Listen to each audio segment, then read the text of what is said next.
groceries.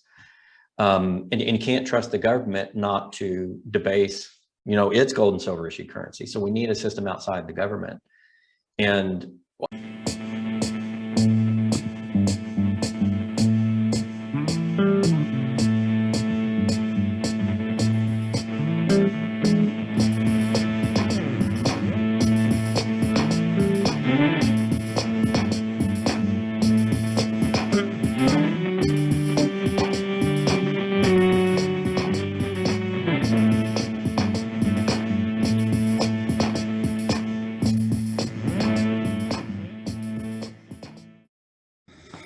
hello, we're here today with GoldSilverPros Rob Kientz and Executive Director Marian Ward. Welcome to the show, Rob. hey, thanks for having me on. It's a pleasure. So you run your own channel, which I've had the pleasure of being on a couple times, but you're always asking other people questions, so it's good to turn that around. And first off, I want to just give us your background and kind of how you got into the field that you're in now. Yeah, I'll start by saying I'm a different dude than most of the people you see either in YouTube land or in the precious metal space. My background was in technology. I was in it for about 25 years. I got some degrees in the space, including a master's in cybersecurity, and that's where I lived. But along the way, even though I was in technology, I was doing a lot of business process redesign projects and auditing for the Big Four. And I ran across, during the height of the last financial crisis, 2008, I ran across a company that had a defunct loan portfolio. It's called Novastar. They have 52,000 loans of subprime variable rate mortgages that they went defunct when the mortgage market busted, and Morgan Stanley bought them. We're basically trying to service these loans, and we built the servicing platform for Morgan Stanley from scratch. So in order to do that, we had to learn really fast how the mortgage market worked. And what I saw woke me up in a way, and I said, this is not what you see in the mainstream news. Is not what I would think of the mortgage market is. And anyway, so I began researching, and I got laid off eventually from Ernst & Young, even though I produced a lot for the company. 7 Main was the largest producer in the Southwest area. They laid me off because I didn't have my CPA.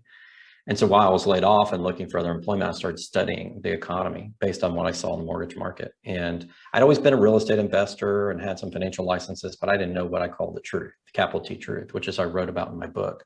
So in 2009, I wrote a book called Drop Shadow: The Truth About the Economy. I started writing for Seeking Alpha, got syndicated, all that kind of stuff. And I got heavy into finance and the economy, and eventually started GoldSilverPros. And now, I guess you can call me a gold and silver bug. I invest in a lot of other things, but I'm primarily a gold and silver guy at this moment because of where we are in what I call the investment cycle and also the nation state cycle. I'm very much into cycle investing. But I got into this sort of a different way than most people do. And so I'm sort of a different dude in my own space on YouTube, and I think quite a bit different than most. You mentioned that where we are in the cycle. You want to talk about that, about where you think we are in the cycle of the nation state? Yeah, so Sir John Glubb, who was a former military guy for the Crown, and then he also led some of the militaries in the Middle East when Britain was in its heyday, or at the end of its heyday, got to see a lot of different cultures and started studying the history of nation states, rise and fall of them. And he wrote a paper in 1971, which talked about this. And he followed the British Empire all the way back to ancient Assyria, almost 3,000 years, about 2,800 years of research. And he noticed that every nation state rose and fell the same in terms of markers or milestones. And so he mapped out, here are the milestones for when a nation state comes to power, becomes dominant, and then sort of fades away. And he mapped it to Rome and Spain and, Britain. And like I said, for almost 3,000 years, and noticed it was a repeating pattern where after about 240 to 250 years, the dominant nation state would fall. Their currency would collapse, their economies would collapse, their social structure would collapse because they'd gotten so far away from the social norms and values that they had when they started, which made them strong and dominant, that it would collapse, the whole thing would collapse. So we're sitting here about almost 250 years since our Declaration of Independence, which, by the way, is the start of our nation state cycle, because all the dominant nation states started with some typically military or cultural event, which said, we're standing up, we're independent, we're throwing off the yoke of our oppressors. And the Declaration of Independence was ours. Well, we're at the end of our nation state cycle, 250-year period. And you can see all the things that he talked about, the loss of moral value, people starting to come back to religion, the movement away from religion back to the dominant religion, the economic cycles, the extension of the empire that's falling apart. other countries saying, we no longer want to trade in your currency. You know, we're tired of the hegemony that you had with the dollar. All of those signs that every other nation state, including Rome, had are now present in the US. And so I thought, wow, I mean, he basically predicted what was going to happen to the US. So every dominant nation state has had this cycle and we're in it. And so we're at the end of our dominant cycle. We're at the end of the dominance of the dollar. We're at the end of the dominance of the US version of the economic system. And a new power is going to rise, most likely China, but I think it's going to be multipolar. Yeah. And I think everything's going to regionalize, and that's where we are. And then you've also got Kondratiev waves. Kondratiev was a Russian political economist who did some research for the royal family there and got thrown in jail for it because they asked him, why do we have economic cycles? He basically pointed, well, it's the ruling government and the monetary system. They threw him in jail for it. But about every year, every 80 years, you have a big economic cycle where you have a changing.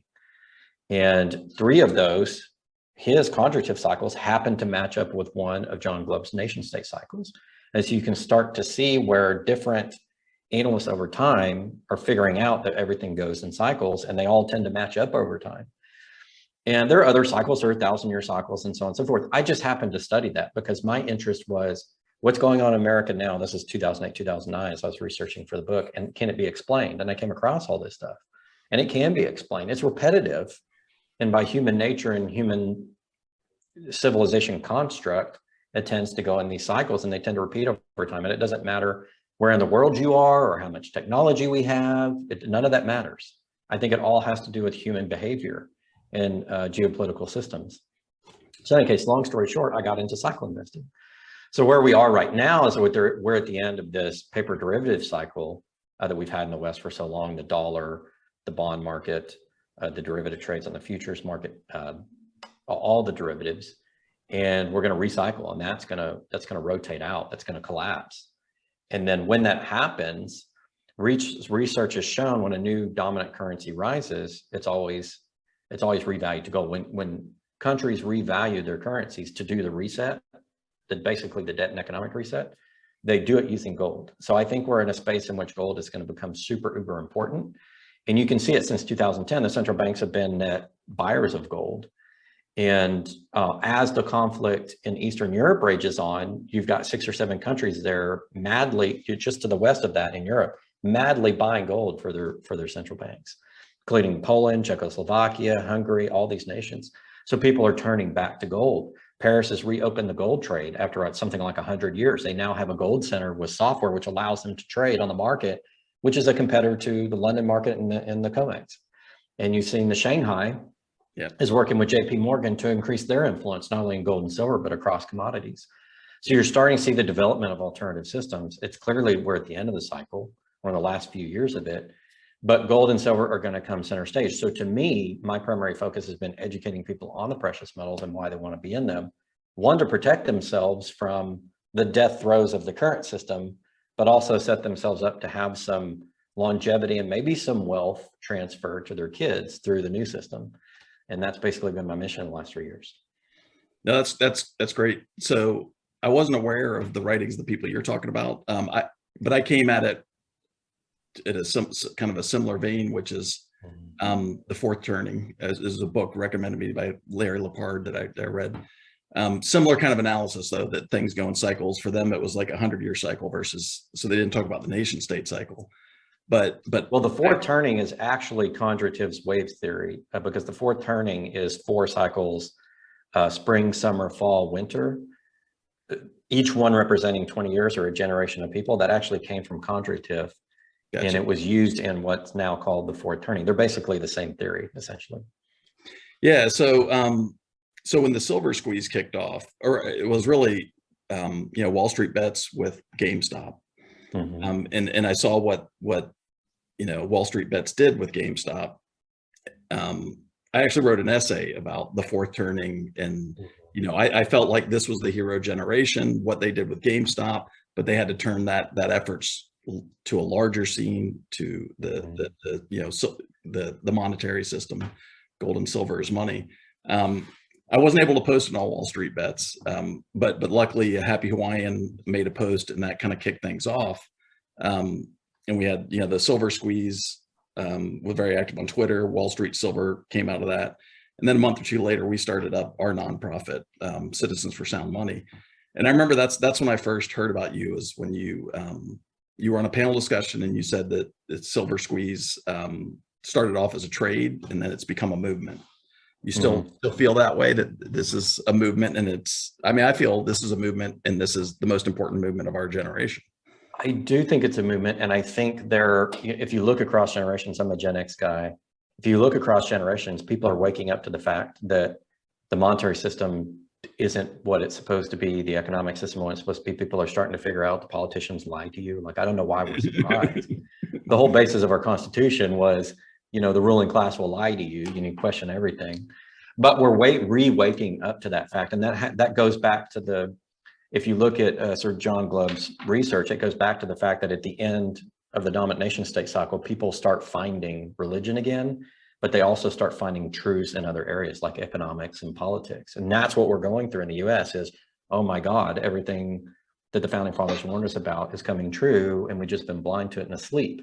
So I think the movement is people waking up, and it's manifested in Silver Squeeze as we want honest money. And what can people afford? Not everybody can afford gold, but they can afford silver. And I do think it's a movement, and I think that movement's not going to go away. And the funny thing is, it's not just us old guys, quote unquote old guys, who still remember when silver was in the money or gold was in the money. It's the next generation. My kids buy gold and silver. They don't trust the banking system. Part of that's because of me and what but they inherently don't anyway. They inherently don't. And it's funny, I'll be watching my son play a video game, and they start talking about this stuff. They start talking about the end of the dollar and what should they get into. And he's 13 years old playing Minecraft, but these are the conversations that go on. So these kids are smart as hell and they pick it up. So it's multi-generational, and people are questioning the system, and they're saying, how do we get into a system which emphasizes value and over time is good if we want to save money, isn't a system that's going to rob our wealth or our labor over time. And it's everybody, and it doesn't matter what color you are, what age you are, everybody's sort of in the same space. And so what I try to do, and I know what you try to do, is we try to educate people on gold and silver, say, hey, here's a solution that's been here for 5,000 years. We don't have to develop a new one. We've got one here. Yeah. What do you think about, you say gold and silver been here for 5,000 years, and I agree. But kind of one of the downfalls of the gold standard was, you don't want to carry it around, so then people would deposit and get a certificate. And then eventually the government got involved in that process, with the Federal Reserve formed in 1913 and right.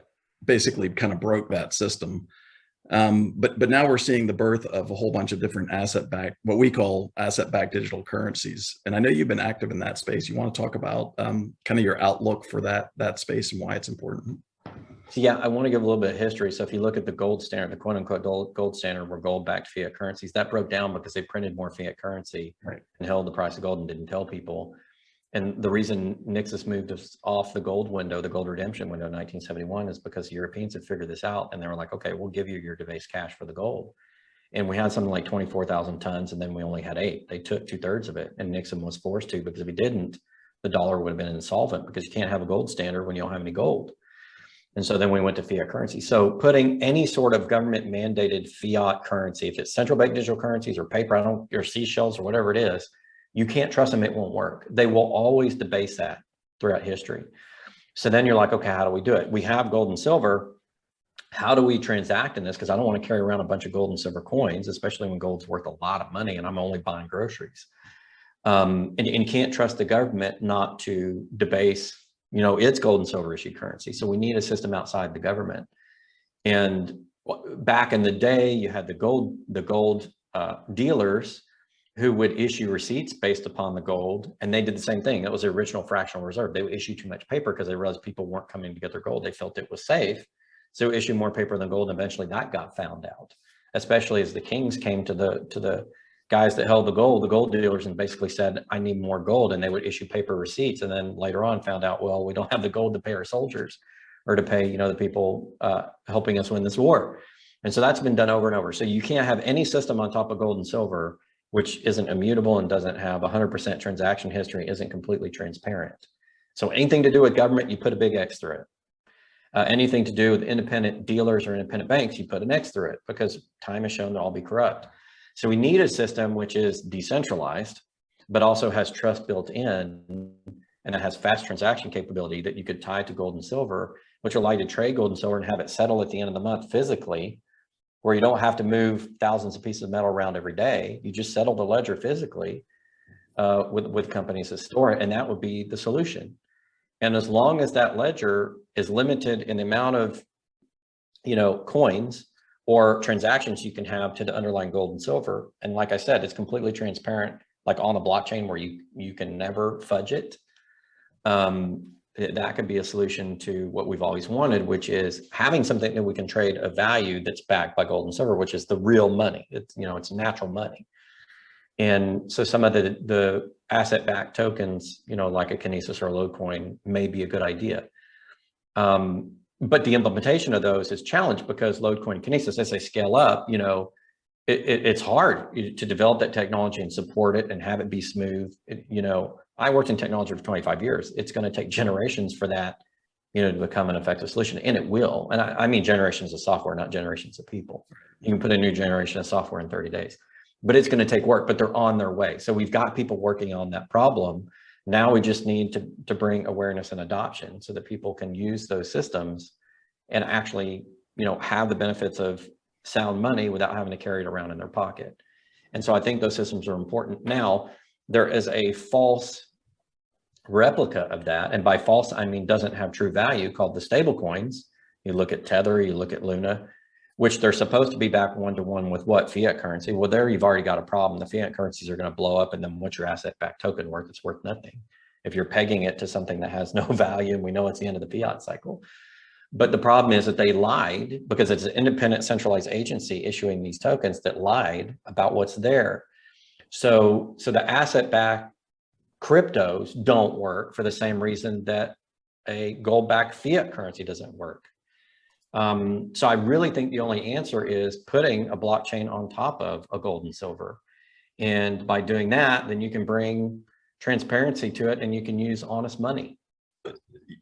Your perspective is interesting. I have kind of a different perspective. You're talking about the independent dealers and how, they wouldn't be one-to-one.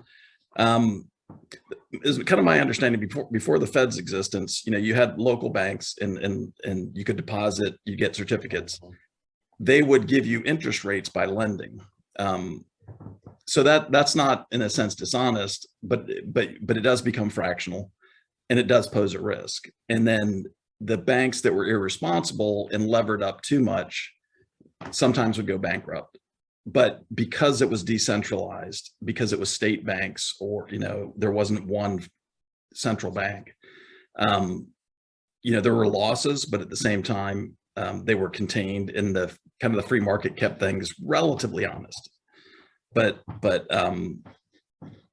I'll agree with you with a point of clarification. So when I was talking about the dealers before, I'm talking about the old school gold dealers, not the banks, but like back in the day when you had the kings. Oh yeah. Somewhere. Yeah. So the bank, I'll agree with you on the banking system. When the US had its early banking system and it was independent banks in which the state did not interfere, but those worked very well. What happened to the American banking system, which caused it to have problem, which caused the movement towards central banking, was that the state legislatures saw the banks as their piggy bank. And in one case, it was, I want to say it was either New Hampshire or Maryland, where back in the day when it was just like the 13 colonies, they said, you as a bank have to issue our state debt.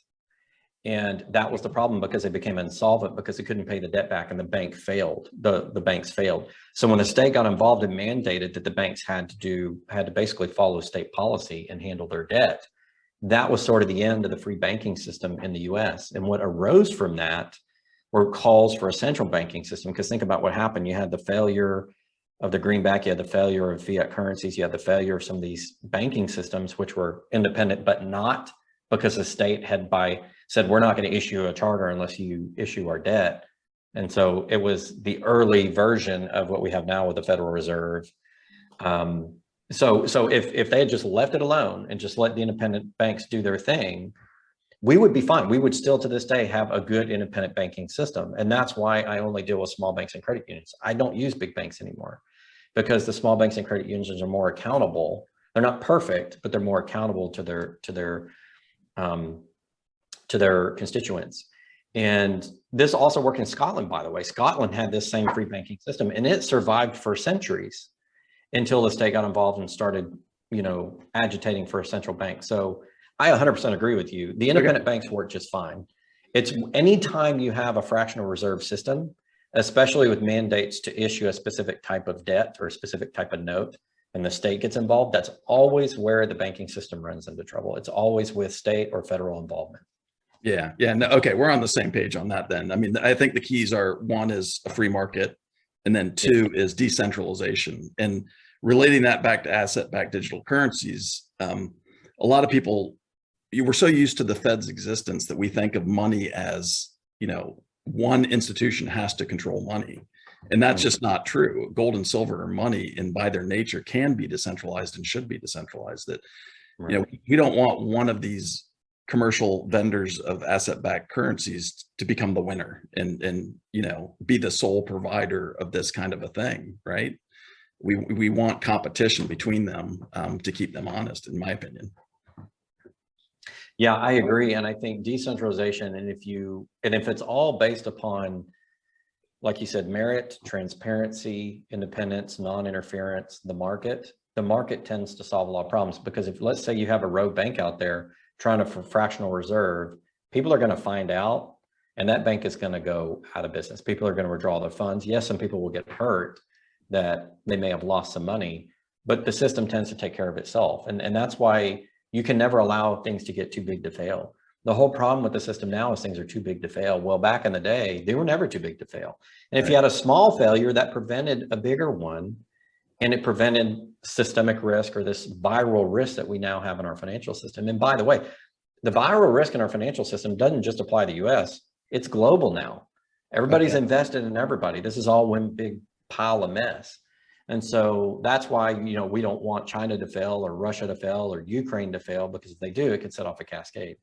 So now everybody else's risk is now our risk. And that's why this system is horrible. We want to go back to the old system that you were talking about, because that system had accountability and it fixed its problems really fast. Yeah, go back to the old system, but now with the advantage of blockchain being able to make things more transparent and more, kind of safe. Like you look at gram change and having inventories of the gold on the blockchain so that you can see it and see, things updated as they moved around, and verify that matches up with the digital tokens as well. Yeah, you have that, and then you have some independent audits of the holdings of the gold in a reputable place, and you're done. And that's all you gotta have. And you know what? That's really low overhead. It's a hell of a lot cheaper than paying interest on every dollar issued, which is what we do now for the currency that's issued. And a lot of people don't know that we pay interest on every dollar issued. Guess who that goes to? The shareholders of the Federal Reserve. Guess who are the shareholders of the Federal Reserve? The big commercial banks. So every time we trade a dollar, we're feeding money, basically risk-free, to the big commercial banks, and only makes them stronger. Well, why the hell would we do that? Why do they need, that money? We need to go back to a system like you described, in which is transparent and open, and we are, the rulers of our own system. So that if a guy over here is acting out, or a girl over here is acting out, or this entity is acting out, we can shut that down very quickly. And I think a good redemption policy is key to these kinds of systems too. That's kind of the relief valve of, if you start to not trust them, you can pull it, or if you just want to make some, private transactions off the blockchain, then you can do a redemption and pay somebody with physical. Yeah, and for Bitcoin, that's essentially what Lightning is. It's an off-chain private transactions, and that would be good, except for the fact that there's one, theoretically it's good because you get independent nodes. The problem is it requires pooled money to move the money along. And so actually it's a hub and spoke model, and the development group that's doing most of Bitcoin development has limited the blockchain size to where it forces people into side chains. This is getting very complicated, but it basically is to make the commercial banks money. So Bitcoin has basically been co-opted. So the Lightning Network forces people into these pooled money trading accounts, which, by the way, are all being dominated by the commercial banks and their interests. So yes, I do think it's important to have the blockchain, but I think it's important that who's behind the development of the blockchain also be decentralized and independent. As soon as you give power to whoever's developing this system to one person or one group, the money interests take it over. That's always what happens. Same as in politics. You concentrate power into two parties, they take over both parties. Okay, you concentrate power into any centralized function, and they're going to take power. So again, emphasizing decentralization, independent thought, independent action, allow the market to determine what the outcomes should be, make it transparent, fair, and everybody has a level playing field. And I do think that the gold and silver backed tokens that we're looking at now are a good start there. But again, it needs adoption. We need adoption. We need Kinesis to become more popular, Lodecoin to become more popular as alternatives so that we can have an alternative and we're not stuck in the system that they want us to be stuck in. Yeah, that was kind of where my question comes in, especially in your opinion on the technology development. Where we've run into problems is payment processing. So even though we have this system where we can hold it in gold or silver to actually transact, unless somebody is a user of whatever platform that is, you can't send directly. But then you run into, it's all Visa, like it just controls one big company or two big companies control that. So what in your opinion are some feasible options for the near future, how we start working outside of that? Well, again, I'll give a little bit of background. So it used to be Visa, MasterCard, all those credit card companies were issued by independent banks. Guess what? All of the accounts that have a card with the Visa or MasterCard logo on them have been bought by two or three entities.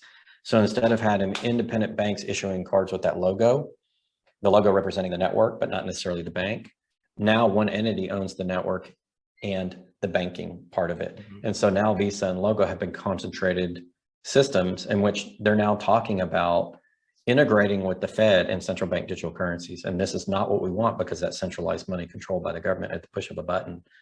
And they can take your money, they can give you money, and they're going to tie the credit card system to it. MasterCard just came out a couple of days ago talking about the integration of MasterCard with the digital dollar that's coming. So we don't want that system. But going back to it, you know, the on and off ramps and the transacting, the problem is we're dealing in a central bank or in a commercial banker's world in which all of those on and off ramps are controlled by them. So to really have an independent system, you have to completely, you would have to develop, at the end of the day, yes, you need the blockchain. Yes, you need the gold and silver, but you also need your own independent banks.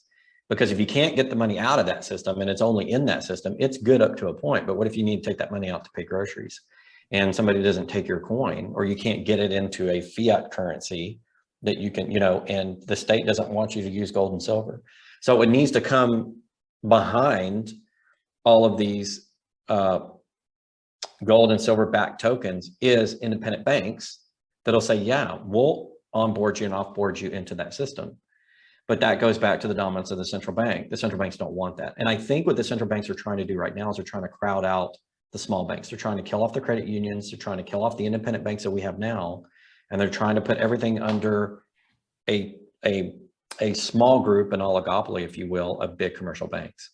And then they're trying to connect that to the payment systems and to the central bank digital currency. And they're even coming out and telling you that they're doing this. It's not a secret. They say, yeah, this is what we're doing. And if they do that, it's kind of game, set, and match. Because like you said, what do we do? The only thing that you could do at that point is have physical gold and silver and trade it on the black market, I think. So there's a lot of things that need to happen for this system to work, and not all of those things are happening at equal speed, right? So it's a race. It's a race between those of us who want an honest money system and the people that are behind the current system, which want to have tighter control.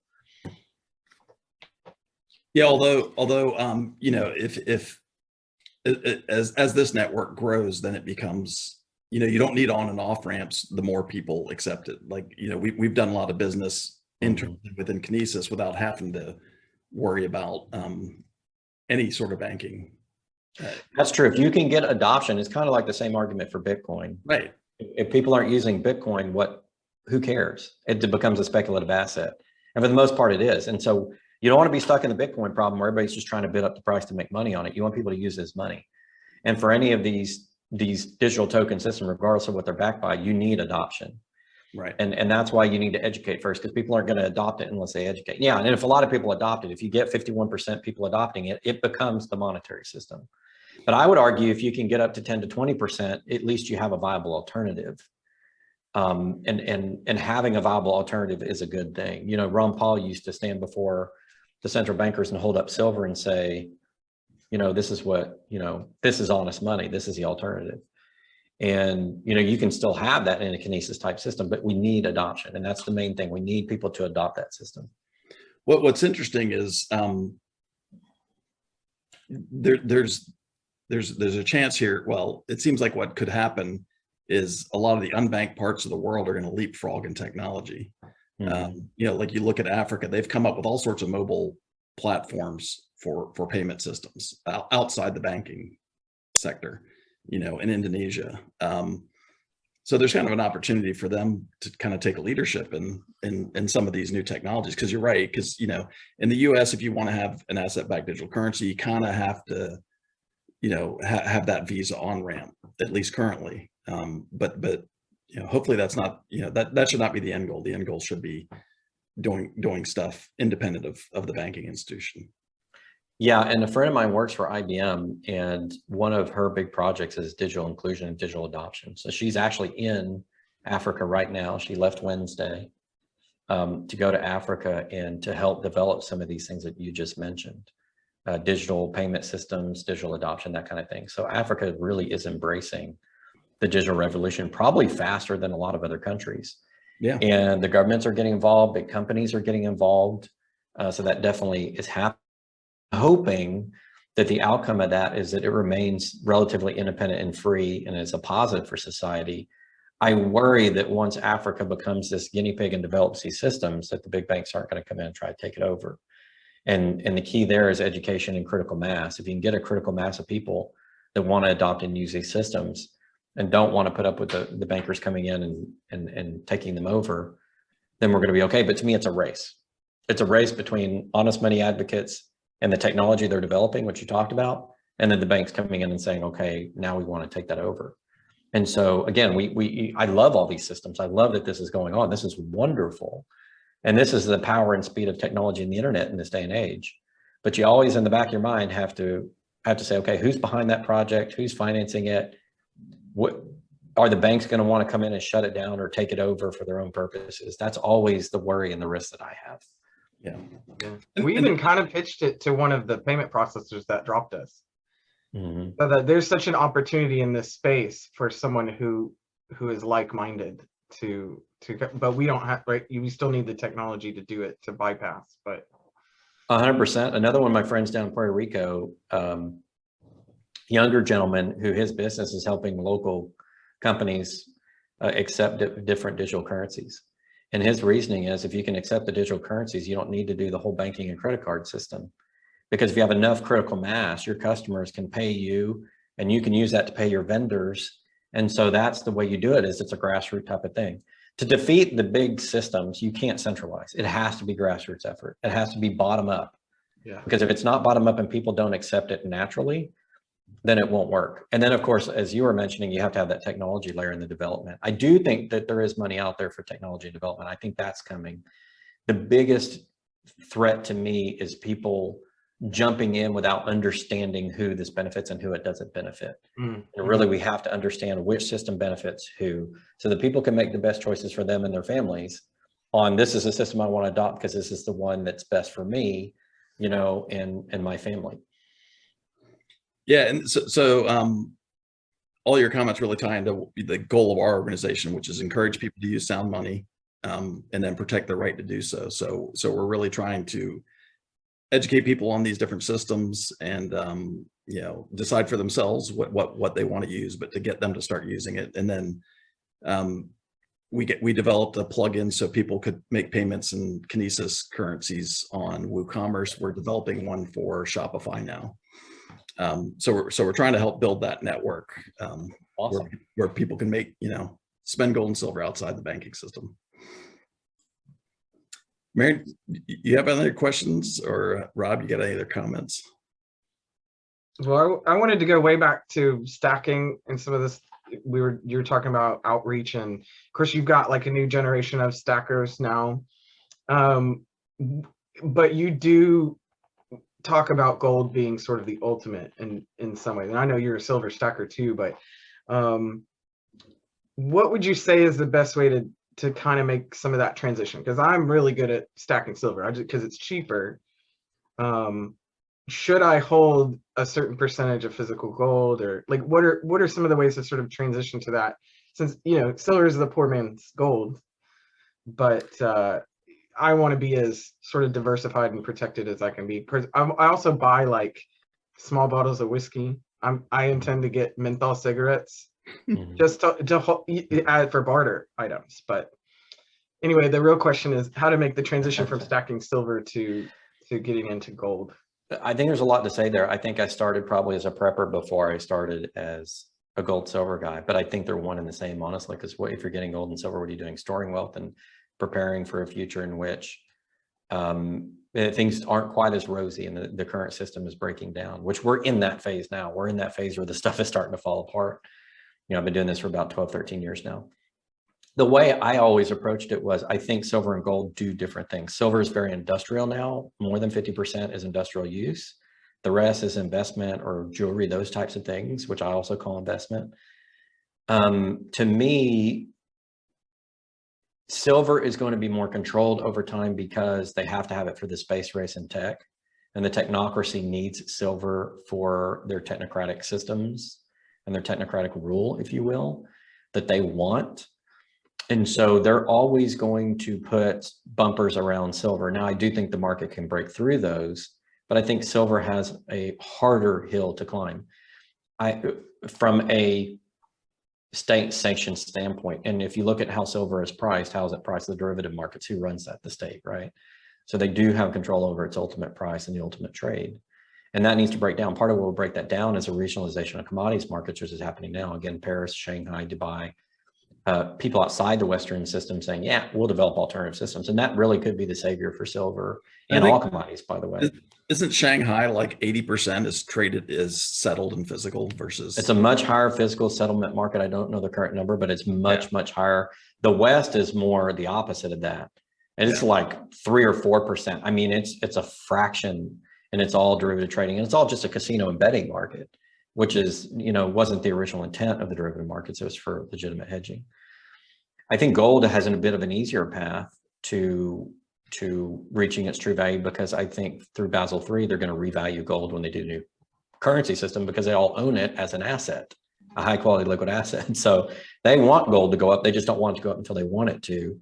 Silver, they need it for industrial use more than monetary use. So the states are going to try to keep suppressing silver, even though the people, more of which own silver than gold, are going to try to free it, right? So I think they have different paths to whatever their true market discovery or salvation and will end up being. So I said, you know what, I don't know. I can look at milestones and I can tell you what I think the future is going to be, but I'm going to spread my risk and go even. So the way I actually did it was 1/3 collectibles, because I like collectibles and I understand the market. I don't recommend them for everybody, but for me, the highest gains I've had in my portfolio the last 4 years have been gold collectibles by far, and nothing else is even close, not even my real estate. So from a speculative standpoint, gold collectibles, that's 1/3. Then 1/3 gold, which is the hardcore wealth transfer. Anything bad happens, it's 1/3 in that. And then 1/3 in silver, which is more speculative, but I believe probably will be the one that the world trades in, everyday people, because it's what they can afford. Like you said, the poor man's gold. And so I think, if you have a limited budget, you start with silver, and then you move on to some gold if you can afford it. And remember, you can buy gold in grams. You don't have to get ounces. So if you can't afford $1,840 an ounce, get a gram.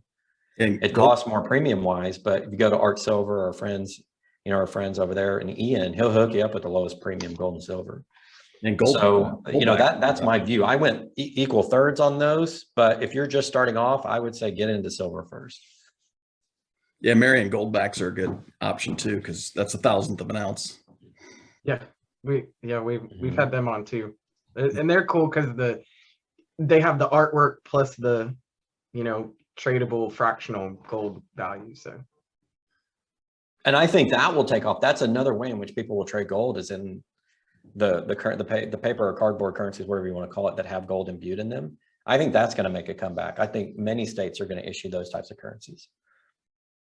Yeah, they're really neat looking. I had seen them, you know, photos of them, and they didn't really impress me. But when I saw them physically, they really impressed me.